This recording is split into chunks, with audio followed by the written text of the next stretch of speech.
Hello everyone, welcome to science thing. दोस्तों, मैं आपकी पढ़ाई में तो मदद करती हूँ। अब मैं आपकी एक चीज में और मदद करने जा रही हूँ। हम सब ऑनलाइन शॉपिंग करते हैं, राइट? किसी ना किसी चीज की वजह से हम ऑनलाइन शॉपिंग करते ही हैं। चाहे हम कोई बुक खरीद रहे हैं या हम कोई और प्रोडक्ट खरीद रहे हैं, सो सब ऑनलाइन शॉपिंग करते हैं। सो इस ऑनलाइन शॉपिंग में हमारा बहुत ज्यादा टाइम वेस्ट होता है ना? तो हमें 2-3 घंटे कितने भी लग सकते हैं। अगर हम कोई अच्छा प्रोडक्ट उसमें देखना चाह रहे हैं, उसे हमें ढूंढ के निकालना पड़ता है। सो इस सब में काफी टाइम वेस्ट होता है, विच आई एग्री। सो मैंने ऑनलाइन शॉपिंग करते हुए ये सोचा कि क्यों ना जो प्रोडक्ट्स मैं बाय कर रही हूँ, विच आई थिंक इज वर्थ, जो चीज मेरे को बिल्कुल ठीक लगती है, सो मैंने सोचा कि मैं आपको उसका लिंक जो है प्रोवाइड कर दूंगी। सो इसमें जिसको भी हेल्पफुल लगे वो जाकर इजीली वहां पर क्लिक करके उन्हें बाय कर सकता है। सो इससे आप ही का टाइम बचेगा। So here I am sharing with you my first product which I have bought from Amazon। Amazon से मैंने इसे खरीदा है, ठीक है? आप देख सकते हैं मैंने अभी ये पहना भी हुआ है। And this is not a paid promotion, okay? So this is not a paid promotion. So काफी अच्छा प्रोडक्ट है। मैंने इस कुर्ता को खरीदा है जो कि मेरा कॉटन का है। ये इसमें आपको 3/4 स्लीव्स या फिर आप कह सकते हैं फुल स्लीव्स आपको इसमें मिल जाती हैं। बेल शेप्ड आपको इसमें मिल रही हैं स्लीव्स। इसके अलावा इसका कपड़ा बहुत ही ज्यादा सॉफ्ट है, बहुत ज्यादा फ्लेक्सिबल है और बहुत ही ज्यादा कंफर्टेबल है। एकदम ब्रीदेबल मटेरियल है इसका। इसके अलावा आपको इसके अंदर मिल जाते हैं 3 wooden buttons in front end front not, जिसको आप बांधकर टाइट भी रख सकते हैं। इसके अलावा अगर आप डिस्क्रिप्शन में जाकर लिंक पर क्लिक करके इसे खरीदना चाहते हैं तो आपको इसके अंदर एक्स्ट्रा स्मॉल, स्मॉल और एक्सेल साइज भी मिल जाएंगे। डिपेंड करता है कि अवेलेबल है या फिर नहीं है। सो फिलहाल यही साइज अवेलेबल है। तो अगर आपके पास में ऐसा कोई प्रोडक्ट आपको खरीदना है तो आप इसको डेफिनेटली बाय कर सकते हैं। Worth buying product. एंड इसके अंदर आपको मिल जाता है ब्लैक, पिंक और yellow colour. So here I am wearing red and similarly you can buy for black, yellow or pink color. Okay. So the product price is rupees 299 rupees. You can just click down below in the description box and just buy it. तो चलिए अब हम start करते हैं हमारा topic, जो कि हमारी केमिकल काइनेटिक्स के न्यूमेरिकल्स हैं। तो इसमें हम सॉल्व करने वाले हैं केमिकल काइनेटिक्स के इन टेक्स्ट न्यूमेरिकल्स जो हैं। ठीक है, सबसे पहला देखिए 4.1 है। सो आप जो है यहाँ पर भी पढ़ सकते हैं या फिर आप अपनी बुक निकालकर भी क्वेश्चंस को पढ़ सकते हैं। देखिए क्वेश्चन नंबर 4.1 जो है इन टेक्स्ट क्वेश्चंस के अंदर, इसके अंदर लिखा हुआ है for the reaction R goes to P। तो जो 4.1 है, देखो इसके अंदर है रिएक्शन दे रखी है आपको, रिएक्टेंट यानी कि जो R होगा वो जा रहा है प्रोडक्ट P में। इसके बाद में वो कह रहा है the concentration of a reactant changes, यानी रिएक्टेंट की कॉन्सेंट्रेशन चेंज हो रही है फ्रॉम 0.03 मोलर टू 0.02 मोलर। ठीक है, सो इसने जो कहा है ये कहा है कि रिएक्टेंट की कॉन्सेंट्रेशन चेंज हुई है। एक पहले इतनी थी और फिर इतनी हो गई। तो इसका मतलब इसने कहा कि R1 जो है वो 0.03 मोलर है और ये चला गया है R2 में 0.02 मोलर में। समझे ना बात को? इसने ये कहा है इन 25 मिनट। तो मतलब कि इसने टाइम दिया है कि 25 मिनट में जो हमारी रिएक्टेंट की कॉन्सेंट्रेशन है वो 0.03 से 0.02 में चली गई है। तो इसका मतलब पहले जो हमारा टाइम होगा वो क्या होगा? T1। तो वो कितना रहा होगा? 0 मिनट। ठीक है, अब उसने बोला है 25 मिनट में, तो इसका मतलब हमारा जो T2 टाइम है वो कितना हो जाएगा? 25 मिनट। अब इसके बाद में ये कह रहा है calculate the average rate of reaction using units of time both in minutes and seconds. तो आपको जो है average rate of reaction find out करना है और टाइम जो है वो आपको दोनों चीज में लेना है, यानी कि मिनट्स में भी और सेकेंड्स में भी। देखो कैसे सॉल्व करेंगे। पहले जो है हमें टाइम दे रखा है मिनट में, तो हम पहले मिनट में ही फाइंड आउट कर लेते हैं, बाद में सेकेंड का देख लेंगे। देखो यहाँ पर जो है हमें रिएक्टेंट की कॉन्सेंट्रेशन दी है, तो हम इसको स्क्वायर ब्रैकेट में डाल देते हैं। ठीक है ना? तो R1 R2 पता है, T1 T2 पता है। अब एवरेज रेट ऑफ रिएक्शन हम कैसे फाइंड आउट करते हैं? यहां पर मैं लिख रही हूं शॉर्ट में। अगर जो है आपको इस रिएक्शन के लिए एवरेज रेट फाइंड आउट करना है, ये हो जाएगा आपका minus del R by del T। ठीक है, अब जो है इसके अंदर हमारा क्या होता है, जो रिएक्टेंट की कॉन्सेंट्रेशन होगी भाई वो घटेगी। रिएक्शन की कॉन्सेंट्रेशन कम होती रहेगी, प्रोडक्ट की कॉन्सेंट्रेशन बढ़ती रहेगी। तो क्योंकि हमारी जो रिएक्टेंट की कॉन्सेंट्रेशन घट रही है, तो अगर आप R2 माइनस R1 करोगे तो वो आपका माइनस में आएगा। तो हमारा जो रेट है ना वो माइनस में नहीं हो सकता, it can not be negative. तो इसलिए हम बाहर माइनस का साइन लगाते हैं ताकि जो हमारा रेट है वो ओवरऑल माइनस माइनस प्लस बने, ठीक है ना। तो हमारा जो फॉर्मूला है वो इस तरीके से होता है minus del R by del T. Del R मैंने इसलिए लिखा है क्योंकि यहां पर हमें आर ही दिया है। तो डेल आर का मतलब क्या है, R2 माइनस R1, और डेल टी का मतलब क्या है, T2 माइनस T1, ठीक है ना। अब सीधा उठा के इनको यहां पे डाल देंगे। देखो ये कितना हो जाएगा, R2 है मेरा 0.02 माइनस R1 है 0.03, बाहर आएगा माइनस का साइन, डिवाइड में जाएगा हमारा T2 माइनस T1। T2 है 25, T1 है 0, तो ये हो जाएगा 25 माइनस 0, ठीक है 25 ही आएगा। मैंने 25 माइनस 0 पूरा रख के दिखाया है। अब ये मेरा है मोलर में, ठीक है, कैपिटल एम लिख दिया, या फिर आप मोल पर लीटर भी लिख सकते हो, एक ही बात है। मोलैरिटी जो है हम वो मोल पर लीटर में भी लिख सकते हैं, या फिर कैपिटल एम में भी लिख सकते हैं।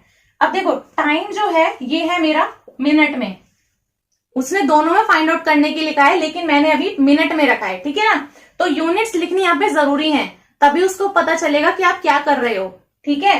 देखो अब ये कितना आएगा, 0.02 माइनस 0.03, 0.01 आएगा लेकिन माइनस का।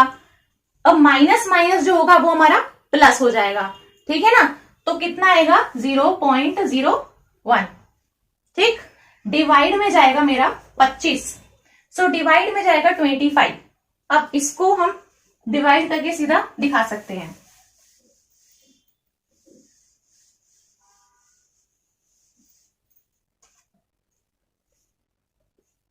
सो इसको डिवाइड करने के बाद मैं डायरेक्ट आंसर आपको बता रही हूं, 0.0004 कितना आएगा मोल पर मिनट में, मतलब मोलैरिटी पर मिनट में, ठीक है। क्योंकि मोलैरिटी तो मोल पर लीटर है और पर मिनट और आएगा। सो ये आएगा आपका मोल पर लीटर पर मिनट। इसको आप जो है पॉइंट को हम फर्स्ट इस डिजिट के बाद लिखते हैं। सो ये कितना हो जाएगा 4 इंटू 10 की पावर माइनस 4, यहां पर आएगी मोलैरिटी और पर मिनट। इतना आपका आंसर आना चाहिए। ये आपका है मिनट में, ठीक है। अब उसने मांगा है सेकंड में भी, तो अब मैं लिख देती हूं डायरेक्ट फॉर्मूला। डायरेक्ट फॉर्मूला हो जाएगा आपका R2 माइनस R1, ठीक है ना, और नीचे हो जाएगा आपका T2 माइनस T1। लेकिन अब जो आपका टाइम है वो किस में है, सेकेंड्स में। सो 0 मिनट है तो 0 ही सेकेंड रहेगा, ठीक है। सो आपका ये 0 ही सेकेंड है। अब 25 मिनट को आप सेकेंड में कन्वर्ट करो, कैसे करोगे, 60 से मल्टीप्लाई करके। सो ये हो जाएगा 25 इंटू 60, ठीक है। ये आएगा आपका 1500 सेकेंड।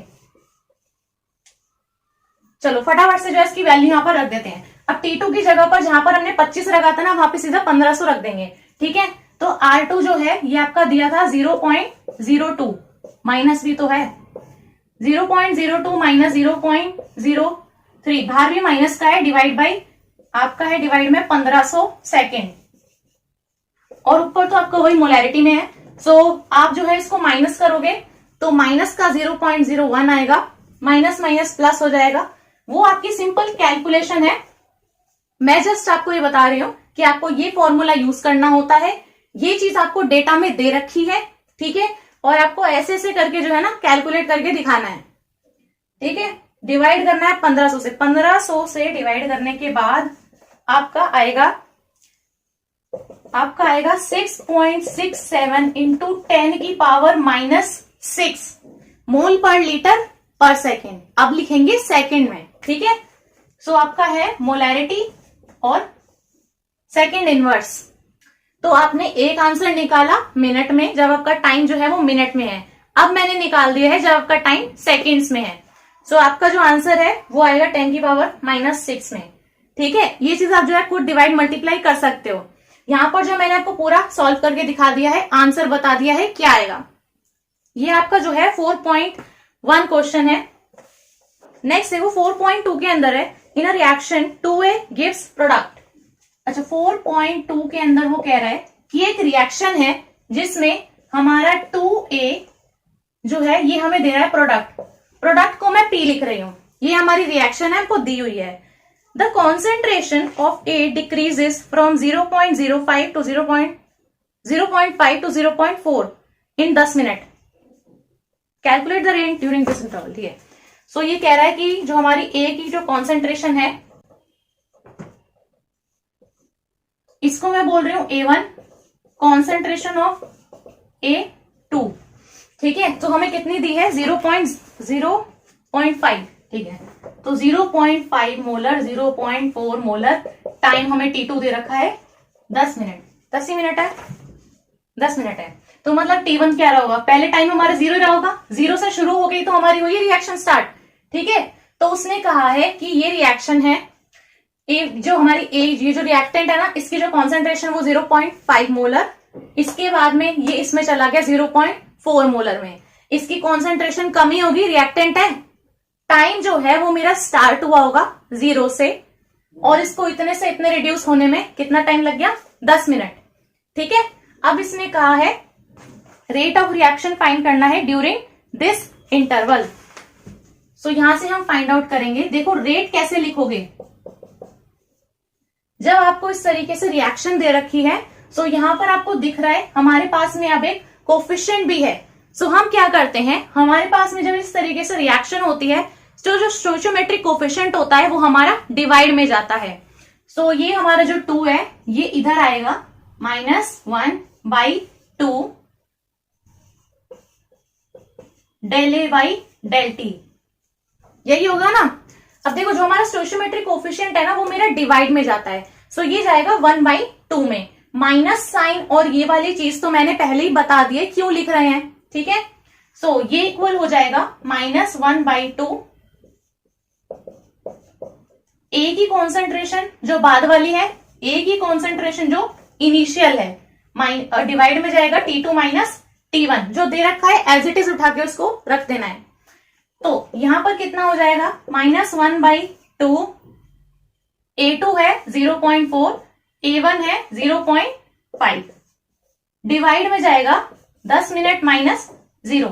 ये आपका है मोलैरिटी में, ये आपका है मिनट्स में। ठीक है ना, सो इसको करोगे तो 0.4 माइनस 0.5 ये आएगा आपका 0.1। ठीक है, डिवाइड में कितना रहेगा, 10 में से 0 जाएगा तो 10 आएगा, और ये जो आपका माइनस का 1/2 है ये यहीं पे रहेगा 1/2, माइनस माइनस तो आपका प्लस हो ही गया है, तो ये जो 1/2 है ये आपका यहीं पर ही रहेगा। सो ये आपका हो जाएगा 0.1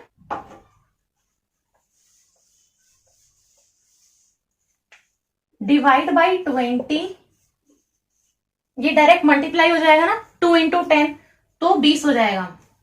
सो इसको पूरा जो है सॉल्व करने के बाद आपका डायरेक्टली आंसर आ रहा है 0.005 मोल पर लीटर पर मिनट।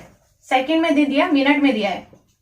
ठीक है, सो आप जो है इस पॉइंट को लेके जाओगे इस 1 डिजिट के बाद, तो ये आएगा आपका 5 × 10⁻³ मोल पर लीटर पर मिनट। ठीक है ना, कैलकुलेशन आपको खुद करनी है। यहां पर जस्ट मैंने ये चीज बताई कि ये वाला यूज करना है, कैसे यूज करना है वो मैंने बता दिया है। ठीक है, क्योंकि आपको जो रिएक्शन दे रखी थी इसमें आपका सेम वही चीज हो रहा था, ये माइनस ये और ये माइनस ये, यूनिट्स का ध्यान रखना होता है बिल्कुल। और इसके बाद में जो स्टोइचियोमेट्रिक कोफिशिएंट है ये डिवाइड में जाता है, इस चीज का पता होना चाहिए, बस इसमें यही एक चीज अलग थी। अगला हम देख लेते हैं 4.3।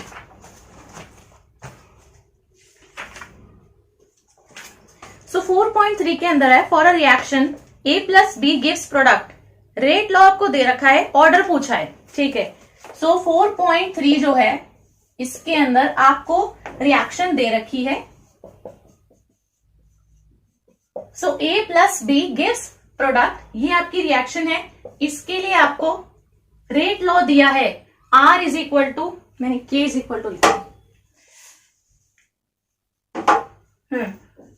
R = K, ये आपका रेट कांस्टेंट है और a की पावर भी दी है और b की पावर भी दी है। ये 1/2 है और ये 2 है। सो a की जो पावर उसने लिखी है दैट इज 1/2, b की पावर लिखी है 2। ठीक है, उसने पूछा है ऑर्डर। तो अब ऑर्डर क्या होता है? ऑर्डर हमारा इन दोनों की जो कॉन्सेंट्रेशन टर्म्स है ना, इनके ऊपर जो पावर दी है उनका सम कर दोगे तो हमारा ऑर्डर निकल के आ जाएगा। ऑर्डर क्या होता है?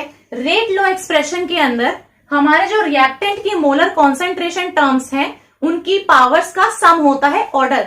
सो ऑर्डर ऑफ रिएक्शन आप कैसे फाइंड आउट करोगे? इन दोनों का सम कर दो। सो ऑर्डर कैसे निकलेगा? 1/2 प्लस 2 करके। भाई ये मेरी कॉन्सेंट्रेशन टर्म्स हुई रिएक्टेंट की, इनकी पावर में देखो क्या है, उनको जोड़ दो, वही आपका ऑर्डर है। सो इनको ऐड करो, कितना आएगा? 5/2, मतलब कि 2.5। तो 5/2 2.5 यही आपका ऑर्डर। बस आपको इतना सही करना था इसके अंदर।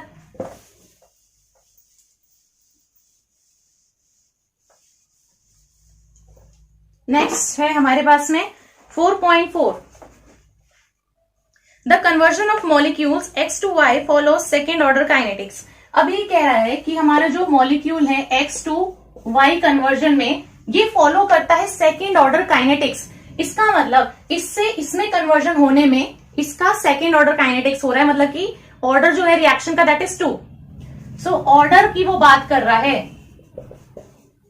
तो ऑर्डर उसको ने दे दिया है, ठीक है ना, 2 है। रिएक्शन का जो ऑर्डर है that is 2। If concentration of x is increase to 3 times, how will it effect the rate of formation of y? तो इसने कहा है कि अगर x की कॉन्सेंट्रेशन को वो 3 गुना कर दे तो y की फॉर्मेशन पे किस तरीके से इफेक्ट होगा, ठीक है ना।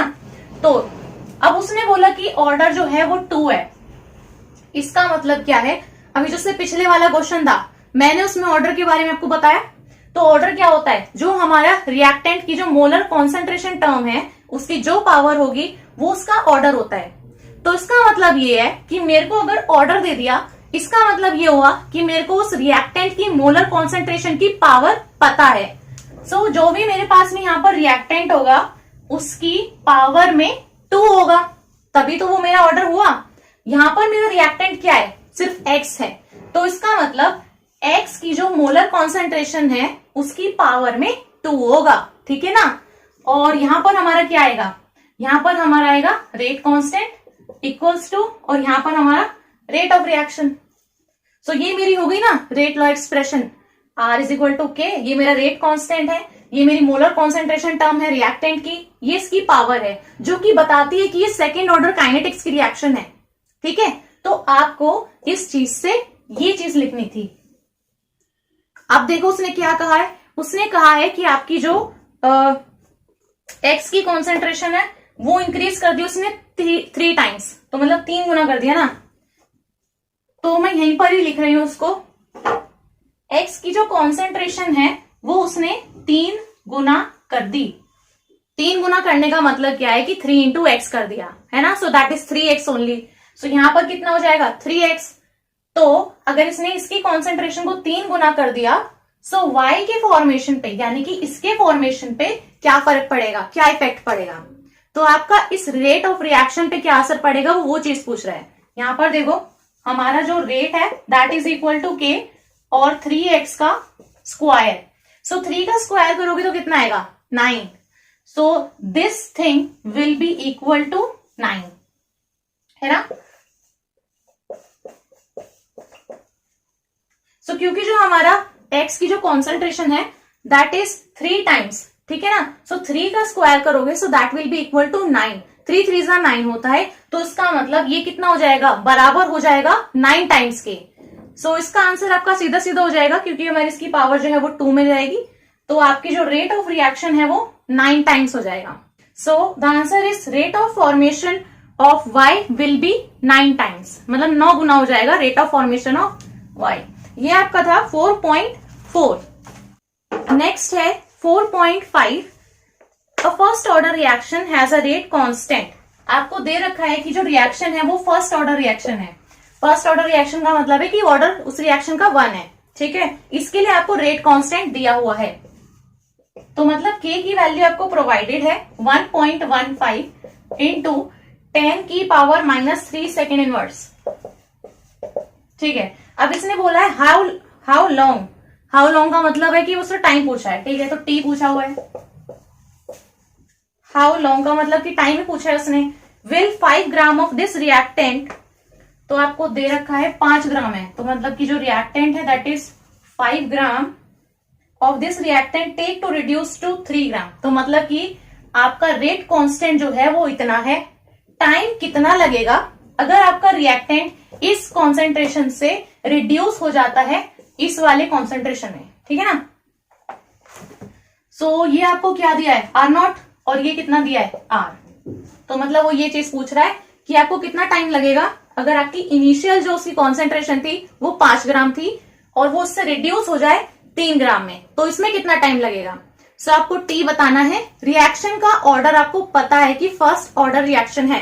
ठीक है, सो हम इसमें देखेंगे कि हमें कौन सा वाला फॉर्मूला यूज करना है। देखो R0 है, R है, T है, K है। सो फर्स्ट ऑर्डर रिएक्शन के अंदर हमारा सीधा सीधा फॉर्मूला होता है, यहां पर हम लिख देते हैं T is equal to 2.303 by K log R0 divide by R। R0 का मतलब है इनिशियल कॉन्सेंट्रेशन, कि मतलब इनिशियली इतना था। R वो है कि अब कितना है। ठीक है, तो ये R0 आपका ये R ये रहा, K की वैल्यू दी है, तो बचा ही क्या है, कुछ नहीं, सीधा उठा के डालो और सीधा उसको बस सॉल्व कर देना है। तो ये T बराबर हो जाएगा 2.303 डिवाइड बाई K कितना दिया है 1.15 इंटू 10 की पावर -3 लॉग R0 कितना है 5, R कितना है 3। सीधा इसको सॉल्व करो 5 डिवाइड बाई 3 करके, इसको हटा देते हैं यहां से।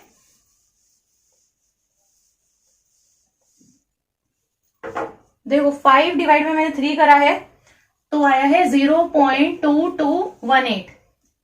यहाँ इस वाले को पूरे को सॉल्व करोगे ना, ये log 5 हो जाएगा, माइनस का log 3 हो जाएगा, क्योंकि log m अपॉन n है, तो log m minus log n हो जाएगा। सो ये आएगा आपका 0.2218 पूरा सॉल्व करने के बाद। अब इसके साथ में देखो ये मल्टीप्लीकेशन में है 2.303 डिवाइड बाई k की जो वैल्यू है 1.15 इंटू 10 की पावर -3, ये t के इक्वल है। बस इस पूरे को सॉल्व करना है मल्टीप्लाई डिवाइड करके, तो आपका t आएगा 444 सेकेंड। ठीक है, क्योंकि जो आपको देखो क्वेश्चन के अंदर जो दिया था वो आपको फर्स्ट स्टेटमेंट के अंदर ही दे रखा है। जो आपको रेट कांस्टेंट दिया था that was in second inverse. तो ये वाली जो मेरी चीज है ना ये सेकंड इनवर्स में है, यहां पर भी ये सेकंड इनवर्स में है, तो ये वाला जो मेरा टर्म है ये सेकंड इनवर्स में है, ऊपर जाके सेकंड में आएगा। तो मतलब आंसर मेरा जो टाइम है वो सेकंड में ही आएगा। सो ये आपका आंसर है। ठीक है, ये है आपका 4.5। ठीक है, 4.6 देखते हैं। नेक्स्ट है 4.6। Time required to decompose SO2Cl2 to half of its initial amount is 60 minutes. So SO2Cl2 का इसने बोला है time required to decompose to half. Half का मतलब है कि जो उसकी इनिशियल अमाउंट होगी उससे वो हाफ हो गया, यानी कि जो टाइम उसको उसकी इनिशियल अमाउंट से आधा होने में लगा है that is only T half. So यहां पर जो है ये 4.6 है, तो इनिशियल अमाउंट से आधा होने में उसकी कॉन्सेंट्रेशन को जो टाइम लगा होगा वो उसका T हाफ होगा। तो T हाफ आपको दे रखा है 60 मिनट्स है। ठीक है, ये दिस इज नॉट T नहीं है, ये होगा T हाफ, क्योंकि जो उसकी इनिशियल अमाउंट होगी उस इनिशियल अमाउंट से उसको आधा होने में जो टाइम लगा होगा वो उसका T हाफ होगा। ये आपको दे रखा है। If the decomposition is a first order reaction, order भी दिया हुआ है। सो ऑर्डर जो है ये फर्स्ट ऑर्डर है। Calculate the rate constant of the reaction. T half दे रखा है, K पूछा है। रिएक्शन आपको दे रखी है कि फर्स्ट ऑर्डर रिएक्शन है। सो फर्स्ट ऑर्डर रिएक्शन के अंदर अब हम देखेंगे कौन सा फॉर्मूला यूज कर सकते हो। T हाफ और K के बीच का रिलेशन देखो सिंपल। तो जो भी आपको जो है इक्वेशन दे रखी है, जो भी चीज दे रखी है उसके अंदर हम इस डेटा से जो है पता लगाते हैं। देखो मेरे को दिया हुआ है कि फर्स्ट ऑर्डर रिएक्शन है। फर्स्ट ऑर्डर रिएक्शन के अंदर मैं देखूंगी कि मेरे को इन दोनों में ऐसा कौन सा रिलेशन मिल सकता है कि मैं इसका यूज करके इसकी वैल्यू को फाइंड आउट कर सकूं। ठीक है, तो हमें पता है कि फर्स्ट ऑर्डर रिएक्शन में T हाफ बराबर होता है 0.693 डिवाइड बाई K के। अब मेरे को T हाफ तो दिया हुआ है, मेरे को K निकालना है। तो के को हम इधर ले जाते हैं, टी हाफ को हम नीचे ले जाते हैं। सो के बराबर हो जाएगा 0.693 डिवाइड बाई टी हाफ के। यहां पे लिख दो। तो यहां से जो है आपको टी हाफ दिया हुआ है। अब देखो ये फर्स्ट ऑर्डर रिएक्शन है। फर्स्ट ऑर्डर रिएक्शन के अंदर हमारी जो रेट कांस्टेंट की यूनिट्स होती हैं वो क्या होती है, सेकेंड इनवर्स, है ना। लेकिन यहाँ पे टाइम किस में दिया है, मिनट्स में। तो यहां से अगर मेरे को इस रेट कांस्टेंट को फाइंड आउट करना है तो टाइम भी तो मेरा सेकेंड्स में ही होना चाहिए। तो इसको पहले कन्वर्ट करो सेकेंड में। सेकेंड में कन्वर्ट करेंगे मिनट से, तो 60 इंटू 60 करेंगे, 6 6 36, तो मतलब 3600 सेकेंड। ठीक है, अब रखेंगे इसकी वैल्यू उठा के। तो क्योंकि ये दिया हुआ था कि फर्स्ट ऑर्डर रिएक्शन है, इसीलिए हमें टाइम मिनट में नहीं, हमें किसमें लिखना पड़ेगा, सेकेंड्स में। क्योंकि जो हमारा रेट कांस्टेंट होता है फर्स्ट ऑर्डर रिएक्शन के लिए, उसमें यूनिट्स होती हैं सेकेंड इनवर्स, मिनट इनवर्स नहीं। सो सेकेंड इनवर्स होती है, तो हम इसको जो सेकेंड में कन्वर्ट कर लेते हैं। तो देखो ये हो जाता है के बराबर 0.693 डिवाइड बाई 3600 सेकेंड है। सो के बराबर हो जाएगा, इसको डिवाइड करोगे तो डिवाइड करके आएगा 1.925 इंटू 10 की पावर -4 सेकेंड इनवर्स। ये सेकेंड इनवर्स में आंसर है आपका। ठीक है, के की जो यूनिट है ये आपकी सेकेंड इनवर्स है। 1.925 इंटू 10 की पावर -4। सो ये आपका 4.6। सो 4.6 हो गया है। अब हम देख लेते हैं 4.7, effect of temperature on rate constant. So हमें पता है कि कोई भी हम रिएक्शन की बात करते हैं, सो अगर हम उसमें 10 डिग्रीज का अगर हम टेम्परेचर राइज करते हैं तो rate constant is nearly doubled.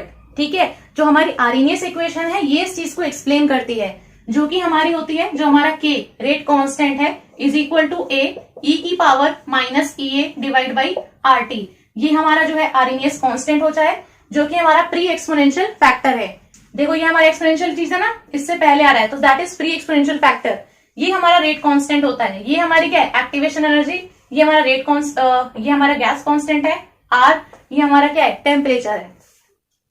ठीक है, सो अगर हमारे पास में जो ये आरएनएस इक्वेशन है, इसमें आप जो है, इसको मैं दोबारा सीख, देखो ये हमारी आरएनएस जो इक्वेशन है, के इज इक्वल टू ए ई की power -EA by RT, taking log on both sides. ये हमारा हो जाएगा ln के, नेचुरल लॉग।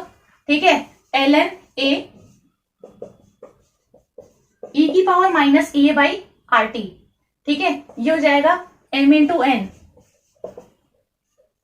सो ये हो जाएगा आपका ln A, फिर ये हो जाएगा ln m की पावर m माइनस,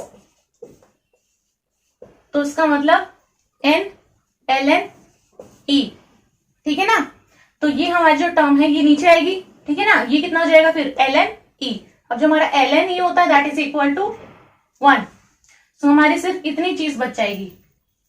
यहां पर हम इसको कन्वर्ट कर लेते हैं लॉग में, तो ये हो जाएगा 2.303 लॉग के बराबर होता है, यहां पर हमारा हो जाएगा 2.303 लॉग ए माइनस EA अपॉन RT। होगा नहीं होगा इतना। ठीक है, अब यहां पर जो है डिवाइड कर दो both side 2.303, dividing both side by 2.303। ये कितना बचेगा, लॉग के बराबर होता है लॉग ए माइनस EA अपॉन में 2.303 RT। आएगा ना इतना। ठीक है, इतना आ जाएगा। अब ये जो चीज आ गई है, इसके अंदर आप सीधा सीधा देख सकते हो कि by increasing the temperature, temperature increase करने से हमारा रेट कांस्टेंट भी इंक्रीज होगा। यहाँ पर जो हमारा T है दैट इज 1/T, 1/T है यहाँ पर, but it is negative, negative में है ना।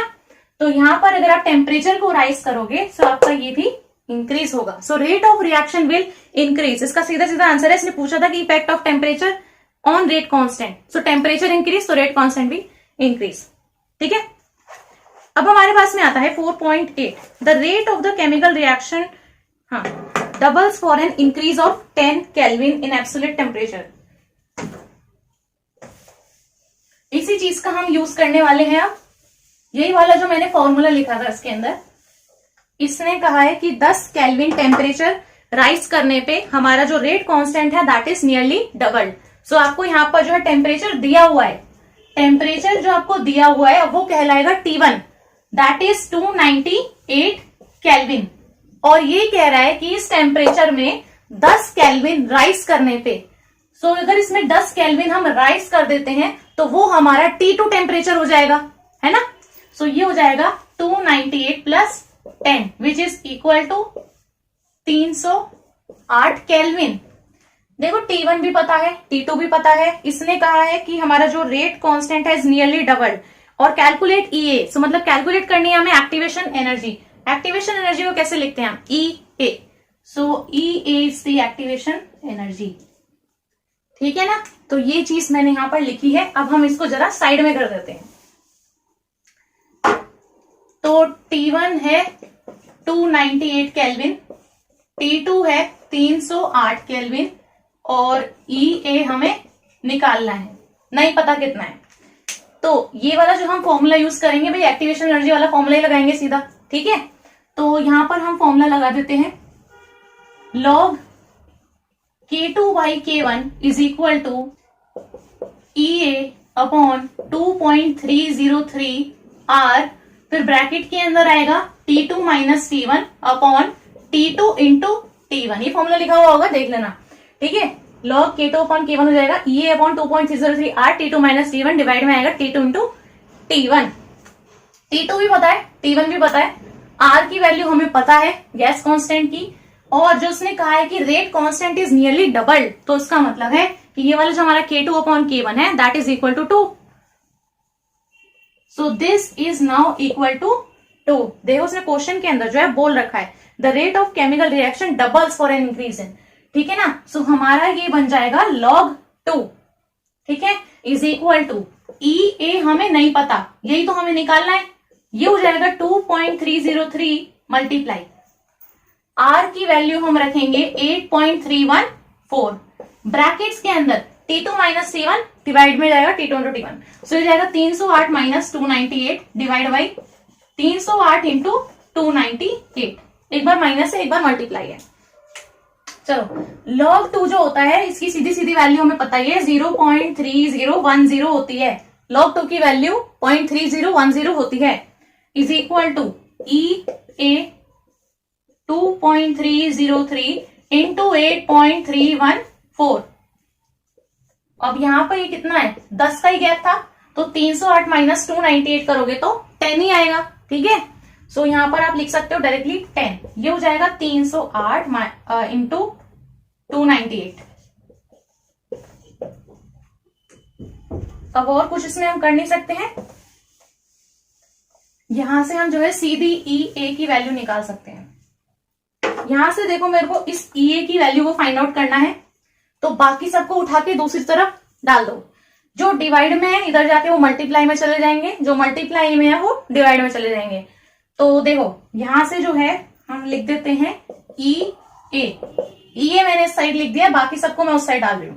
सो EA जो है ये इक्वल हो जाएगा 0.3013, तो देखो पहले से था ही, मल्टीप्लाई में जाएगा 2.303, मल्टीप्लाई में जाएगा 8.314, मल्टीप्लाई में जाएगा 298 और मल्टीप्लाई में जाएगा 308। देखो मैंने क्या क्या लिखा है, 0.3010, 2.303, 8.314, 298, 308। डिवाइड में जाएगा आपका 10, ठीक है, 10 इतना ही है बस अब इसको आपको मल्टीप्लाई और डिवाइड कर लेना है। तो मल्टीप्लाई डिवाइड करने के बाद आएगा आपका 52897.7, लेकिन ये जूल्स में है। जो R की भी हमने वैल्यू रखी है that is my gas constant, वो भी हमारी जूल पर मोल पर केल्विन में होती है 8.314। So this 8.314 is in joule per mole पर केल्विन। सो आपका जो ये आएगा ये भी जूल में ही आएगा, है ना। तो आप जो है जूल में भी लिख सकते हो, और जो आपका किलो जूल में आंसर आ जाएगा वो आपका सीधा सीधा हो जाएगा यहां से EA इज इक्वल टू 52.898 भी लिख सकते हो, 7 लिख देते हैं। ये आपका हो गया है किलो जूल में, ठीक है ना। मैंने दोनों चीज में आपको बता दिया है। सो ये थे हमारे सारे के सारे इंटेक्स क्वेश्चंस, आप इस तरीके से ने सॉल्व कर सकते हैं। मुझे उम्मीद है आपको ये वीडियो बहुत हेल्पफुल लगी होगी। अगर ये वीडियो आपको अच्छी लगी हो तो वीडियो को लाइक कर दें, अपने फ्रेंड्स के साथ में इस वीडियो को शेयर कर दें और मेरे चैनल को सब्सक्राइब करना ना भूलें। Thank you.